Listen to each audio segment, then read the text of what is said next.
Siyakwemukela kwesinye isiqephu sethu sezindaba iEthekwini Matters. Igama lami uZimbili wakwaMazibuko, yimina-ke ozokwethulela lolu hlelo lwanamhlanje. Namhlanje soxoxa ngohlelo lokuqashwa komphakathi eThekwini olwaziwa nge-Public Employment Program phecelezi iPEP. Lolu hlelo luzobuya njengoba-ke kuyinyanga kaJulayi 2025, kanti-ke uhlelo lolu olubuyise ithemba kwabaningi njengoba bebekwazi ukuphila ngalo. Kanti-ke ukuxoxa kabanzi ngalo lolu hlelo sinaye-ke la estudio lowo ngosihlalo wekomiti lezokuthuthukiswa komnotho nokuhlela kumasipala weTheku, ukhansela uThembo Ntuli Mphemba. Asikubingelele sikwamukele namhlanje kwi-Ethekwini Matters. Kuyintokozo-ke kithi ukuvakashela wena osukwini lwanamhlanje. Sikubingelele Mamphazima, sibonge ukuthola leli thuba sibe nawe namhlanje. Sibonga kakhulu. Sihlalo mhlawumbe kuqale ngokuthi usichazele ngalo uhlelo lolu esilibiza ngokuthi olwePEP njengoba-ke selizobuya kuyona lenyanga kaJulayi. Sibonga ngokuthola leli thuba. iPEP siqale ukuthola imali yayo ngo-2021 but saqala ukuthi ifike kuthina njengomkhandlu ngo-2022. Iprogram le esithe masiqala ukuqasha abantu kuyona mangikhumbula kahle ukuyisebenza kwethi overall sinabantu aba plus or minus 9600 abantu esesikwazela ukuthi babe ingxenye yeprogram. And inhloso yethu mangabe siyenza le program uyasuke lentweni ukuthi upresident wathatha i-decision ukuthi fanele kube khona uhlobo lweprogram enjana le bakomasipala kuyona yonke indawo. Sabe sesiqala ke thina njengomasipala ngesikhathi siqala ukuyithola ibe ne 287 million. Then emva kwaloko the following year sanemali engango 141 million yayehliswa ukuthi mayifika iprogram into yokuqala kwakufanele ukukhona indlela engcono yokwazi ukuthi usi implement. There was a belief ukuthi asiyenze ngama NGO asiyenze ngomasipala. We ended up siba nendlela yokuthi asibe ne hybrid model ehlanganisa both lokuze umasipala kanye nama NGOs. Ekuyimplementeni kwethu ngaloso sikhathi ukusenza ukuthi siqale lethu ukwazi ukuthi senze some of into yokuqala sikhokhela izinto ezafanele ikhokhela sigcina siba nemali uNational Treasury ayehlisayo iya 141. Saqhubeka ke na iprogram kuze kufika ke lade siqala khona manje lebe siqale ngoDecember bekufanele mayiphele nje ubiphela manje ngoJune 30. Mhlawumbe Mphemba ake sibheke nje kancane ukuthi yini eyadala ukuthi uhlelo lugcineke selimiswa futhi nanokuthi yini esizoyenza ukuvimbela imiphumela engemihle ngalolu hlelo. Mhlawumbe ngiqale ngokuthi ekuqaleni into ebiyiproblem kakhulu ngoPEP ukuthi mawu operate ngama NGO nomasipala, sometimes when there are problem between ama participant kanye ne NGO or NPO, abantu abayi NPO abayi NGO, they end up coming straight to the municipality. But at the same time any program usukuyenza usukuzoyenza through umasipala mangabe ukwazi ukuthi usebenze ngayo ukuze ikwazi ukuresponda to the need and issues akhona ngumasipala. And mostly izinto lezi zamsana nama department as well as now are operator within the municipality, like ulokhu zilento DSW, parks and other different departments. So now ke masibuyisa ke manje iyona into leyo inkinga yesibili esiba nayo ukuthi angithi asisebenzi ngento ye-funding yethu njengomasipala, sisebenza nge-funding esinikezwa uNational Treasury. So ngesikhathi esekwazi ukuthi ayiqondisa imali azosinikeza yona, that is only when first plan nathi siqhubeke lapho ngoba i-program from the presidential office, not from the municipality itself. Mhlawumbe iziphi inhlelo noma singathi ke inyathelo ezithathiwe ke manje ukuvimbela ukuphazamiseka okufana nokwasekuqaleni? Well, i-decision yokuqala sithathile masibuya from December to June. Mawulalela nje from this time bengekho matoyito bengekho lutho ngoba we have decided to take the program inside the municipality. Ihambe through departments but at the same time abantu bonke ukusebenza nokuoperate kwabo kube within the municipality, ingabe konke siyenza outside the municipality ngoba sifuna ukuthi ekugcineni when there are problems kube ithina esiresponda njengomasipala when there are issues that are taking place kuyona lokho zilendi program ngaloso sikhathi. Mhlambe Mphemba uma ngabe sibheka nje lona lolu hlelo oluhle kangaka ukuthi kule minyaka emine uhlelo liqalile lukhona, yiziphi izinto mhlambe singathi zibe ama successes noma izinto esingathi mhlambe zibe impumelelo ngalo lolu hlelo kakhulukazi ebantwini nasemphakathini? Angiqala ngokuthi njengomkhandlu kuningi thina esikuzuzile after kube khona le program. Okokuqala nje kunendawo eziningi zasemakhaya nezinye ebezikhona kuma informal settlement, ezinye zi within ama location athile within the city othothi ingcolile. Now you see them clean most of the time. Kunendawo eziningi kuma department labo uthola ukuthi abantu bakhona ba understaffed. Now uthola lokho bekwazi basizakala. Ama counselors ema offices nabo kunabantu esibalekelela ukubakwazi ukuthi mangabe kuphela inyanga khona umuntu admin or something osiza office le council ukwenza isiqiniseko sokuthi ayikho indawo la ngakwazi ukubuya khona. Iningi improvement ekwazi mayibe khona. Kodwa be as it may, nabo abantu kuningi abakuthola ngale ukuthi bathathwa ababingxenye program. Khona sibathathile nje sayuba trainer kulento yama field range. Lawo bantu laba abanye babo sebeyasebenza njengamanje wasikhuluma. Abanye babo bane employment asebeyitholile within the municipality after that process.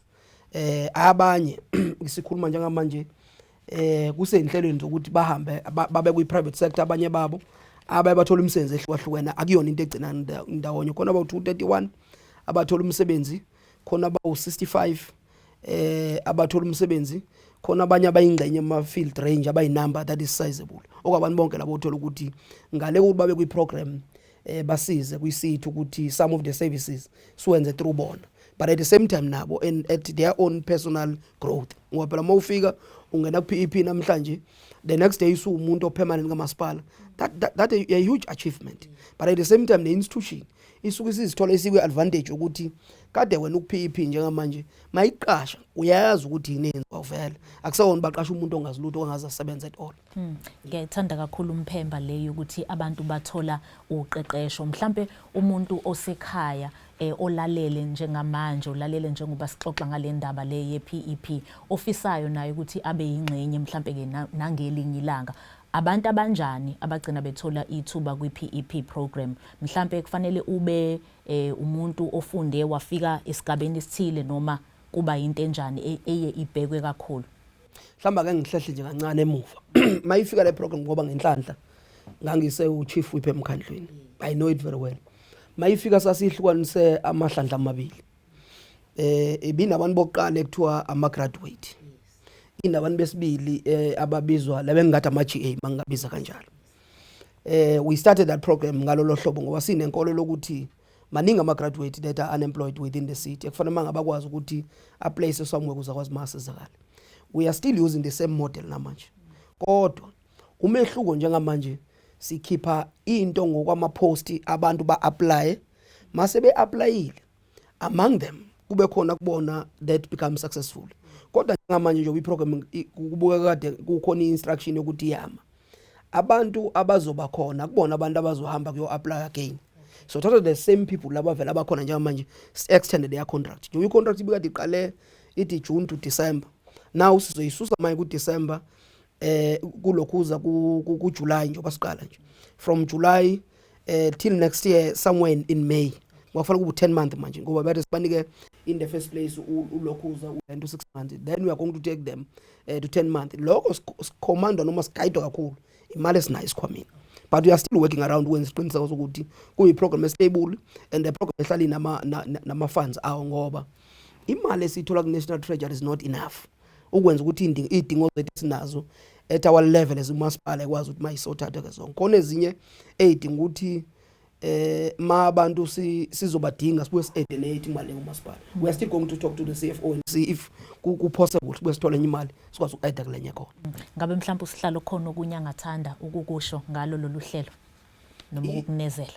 Into engaqala ngayo ukuthi sibonge kakhulu abantu abama participant ngoba ever since bebe khona kule program they seem to be cooperative. We have never even get one ilokhuzi lendi complain eshoyo ukuthi usoreni so akasa comply akasawenza umsebenzi. Every day you see them they are working and ukusebenza kwabo kukhulu kuthina njengeTheku kwenza umkhulu umehluko kona kwamakhona la besebenza khona.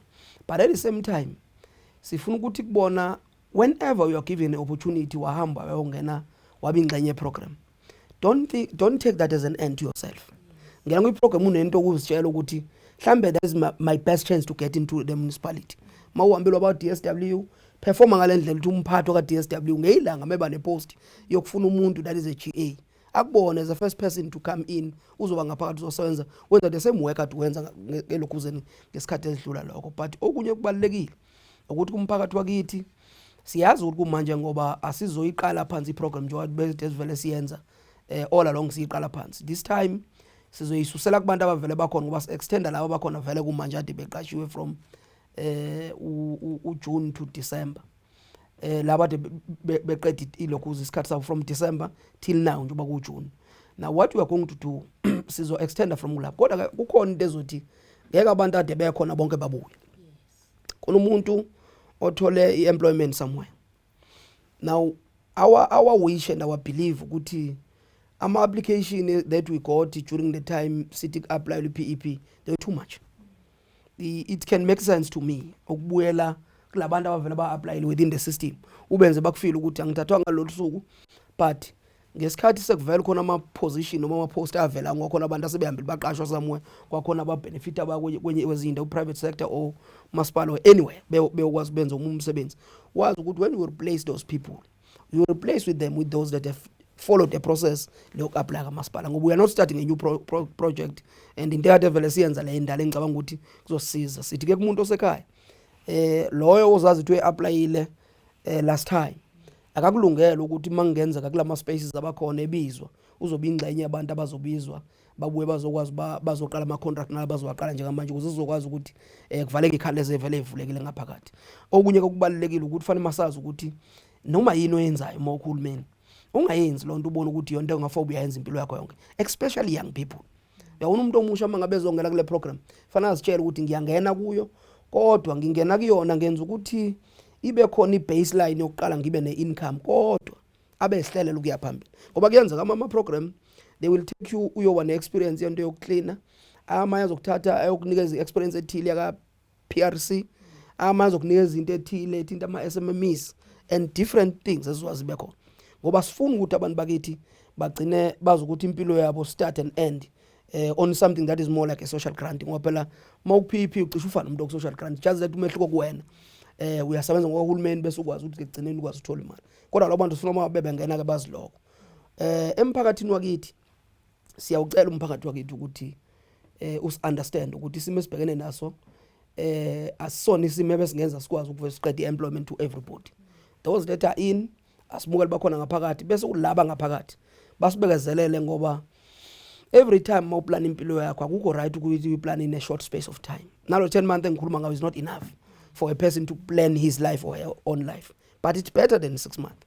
Sithi ke laba bazobuya bazoba ingxenye program engathi bangabuya baziphathe kahle ku program bak understand futhi ukuthi le delay bekade ikhona njengoba bidala ukuthi befanele siqondise kahle izinto zento zemali nezinto ezizoqinisekisa ukuthi asisho into engazokwazi ukwenza ngempilweni zabo. Kungenzeka futhi as iprogram iqhubeka masibaqala ngenzuku ezithile kwesishintshe siyinyuse futhi we have done it before and we'll do it even in the near future masibona ukuthi okwemali siyakwazi uthola imali engconywana. Ngiyabonga Mphemba, sibonga kakhulu ngesikhathi sakho namhlanje ohlelweni. Uyena ke lowo usihlalo wekomiti lezokuthuthukiswa komnotho nokuhlela kumasipala ke weTheku ukhansela uThembo wakwaNtuli ebesixoxa naye ke namhlanje. Igama lami uZimbili wakwaMazibuko.